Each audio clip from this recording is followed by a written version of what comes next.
Guatemala, a Pablo Hernández, mi amigo Pablo. Gabriel Fernández te saluda.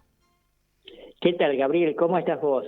Una alegría estar conversando otra vez contigo y en este programa, ¿no? Así es, realmente, Pablo. A ver, tu esperanza, es la esperanza que canalizás sobre las perspectivas de jóvenes que por estos días, bueno, aparecen en situaciones conflictivas. Mira, la esperanza yo la baso en hechos concretos y para explicarla tengo que contarte una pequeña historia que tiene con mis dos últimos libros que ver. Ujú. Eh, yo tengo la costumbre de leer en los barcitos de las estaciones de servicio. Acá por Lomas no hay cafés tan lindos como hay en Barracas, pero Ujú. cumplen su función igual. Y un día yo estaba leyendo un libro y una de las pibas que atiende me preguntó qué estaba leyendo. Le mostré que el libro que estaba leyendo, un libro editorial Capiangos, una serie de discursos de Cristina Fernández, era el libro, y ella me dijo que también era lectora y que leía los libros blanquitos. Los libros blanquitos son los de Fabro, que casi todos los libros de aquella época tenían la tapa blanca. Así es. Un par de días después fui otra vez ahí, le llevé un par de libros míos de regalo con una dedicatoria que decía simplemente que en 1972, cuando yo tenía 20 años, estaba a favor del trasvasamiento generacional que predicaba el general Perón.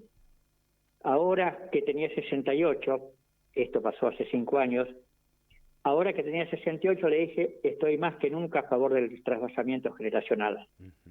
Bueno, ella en ese momento me preguntó si había leído ya sinceramente, le dije que no, y me dijo, no lo compre, que yo se lo regalo.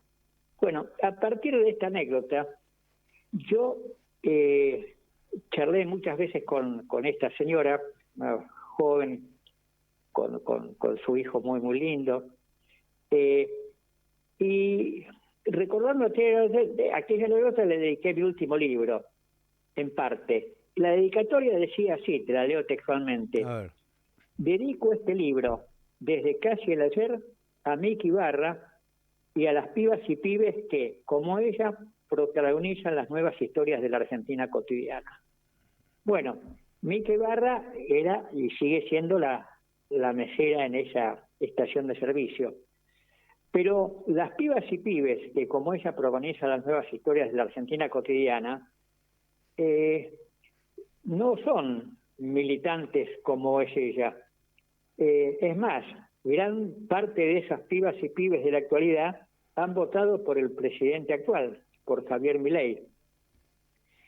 Y acá se asocia con el otro libro que presenté hace un par de años, Sudestada, el revisionismo histórico nacional y popular en la década del 60. Lo presenté en el Instituto Rosa, y cuando llegó el momento de las preguntas, una señora levantó el brazo y le digo, sí, cómo no. Me dijo, yo soy la esposa de Eduardo Duhalde, Eduardo Luis Duhalde, el compañero de Ortega Peña, por supuesto. Sí.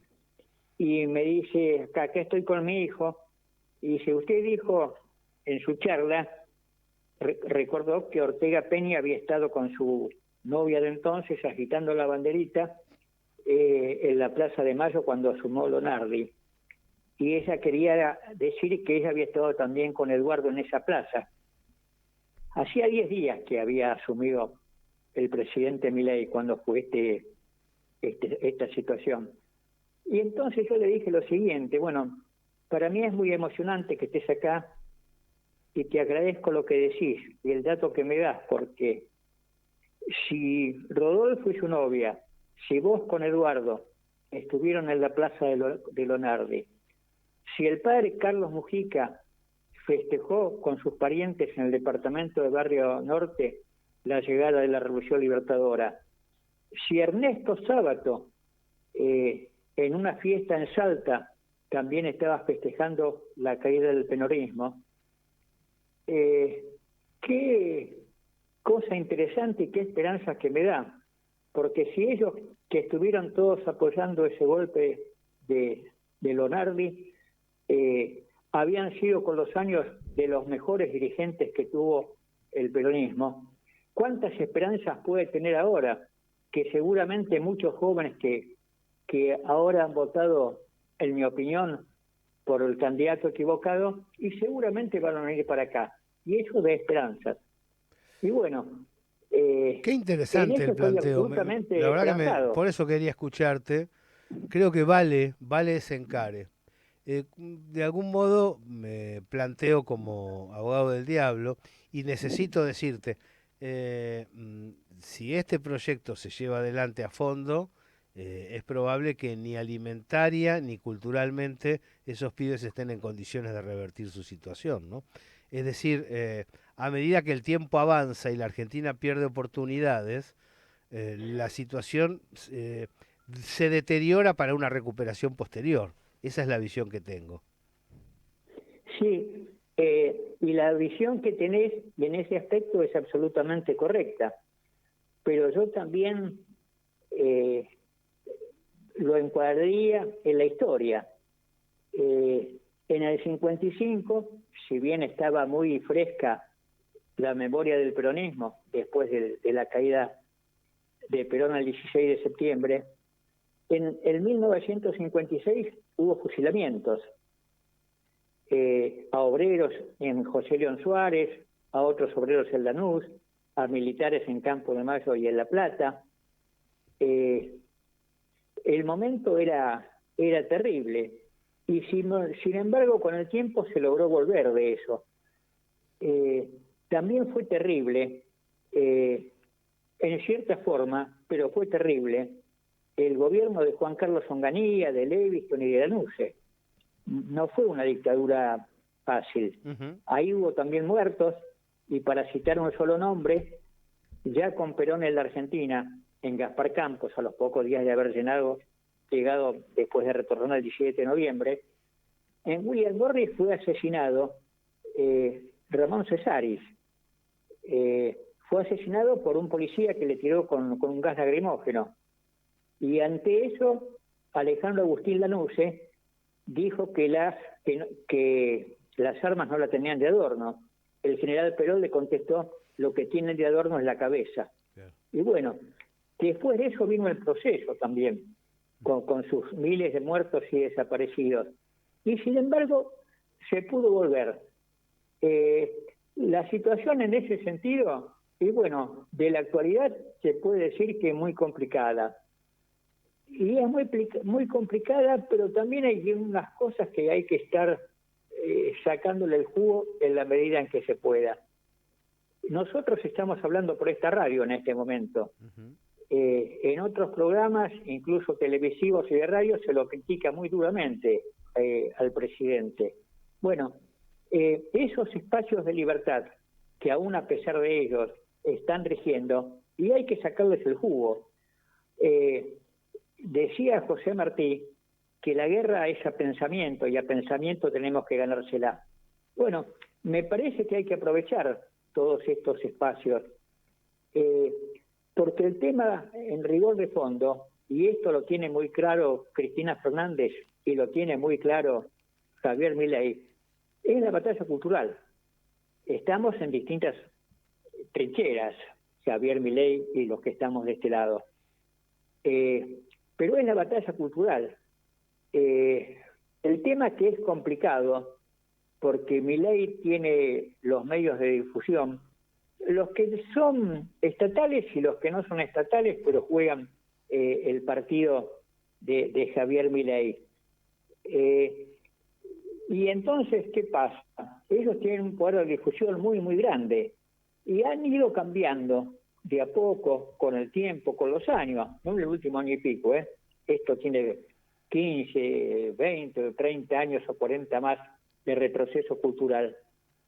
Están imponiendo lo que ven como básico, que es el individuo. Y el individuo es lo contrario a la persona.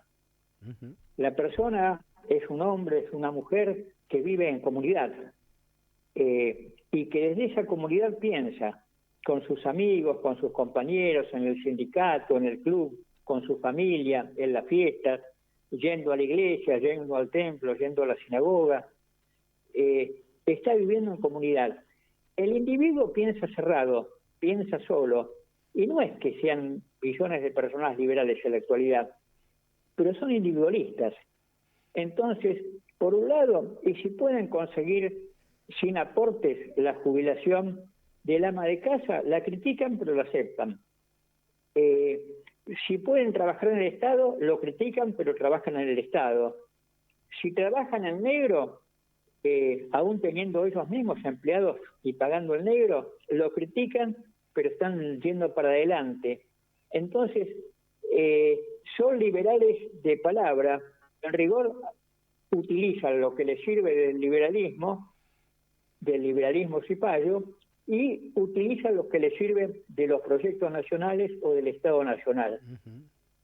Entonces, esa batalla hay que darla para explicar, para convencer, y a partir de una realidad que también es dura, A ver, pero es muy la bien realidad y es ahí. la historia que va pasando y que nos pasa. Estaba escuchando con Eh, atención, Pablo, y se me ocurría, antes de que continúes en esa línea, una pregunta. El hiato, la distancia cultural que existe hoy entre las generaciones previas que participaron de determinados episodios que van desde las luchas de los 70 hasta el 2001, por así decir, a las diferencias actuales, ¿no? Se han profundizado comunicacionalmente los códigos, los registros. Es más difícil comunicarse con las nuevas generaciones que lo fue para otras generaciones la previa. en cierta forma es más difícil y en cierta forma no. Ajá. De todas maneras, sea más fácil o sea más difícil, hay que comunicarse. La realidad actual es esta. Se habla de una distancia tecnológica y eso existe.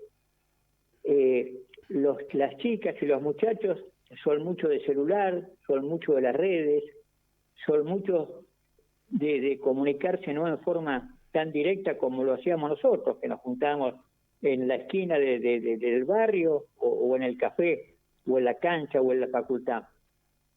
Pero más allá de esa diversidad tecnológica, los pibes se siguen juntando, siguen charlando, van a recitales, son miles los que van a recitales donde se transmite la alegría, incluso a veces hasta con compañeras que políticamente en nuestra opinión están muy bien ubicadas, como Lali Espósito, por ejemplo. Pero sea cual sea la situación, a esos jóvenes hay que llegar, porque en esos jóvenes está el futuro. Más del 50% del padrón, se dice, no había nacido cuando murió el general Perón. Ujú. Si eso pasa con el padrón, son muchos más todavía que el 50%, porque hay muchos argentinos que por edad no figuran en el padrón y también nacieron después de que murió el general Perón. Entonces, para ellos, Perón es una página en un libro de historia. No lo es así para nosotros, que era una esperanza en los años 70. Pero ¿qué queda del peronismo? Por un lado, lo más importante para mi opinión es que hay un pensamiento y un sentimiento que tiene que ver con tres banderas claras: independencia económica, soberanía política, justicia social. Está también la causa latinoamericana y está también lo nacional en el pensamiento. Eso sigue vigente en la teoría, en la propuesta y para algunos hasta la esperanza. Bueno, eso es lo que hay que difundir desde la actualidad y con todas las modificaciones que hagan falta.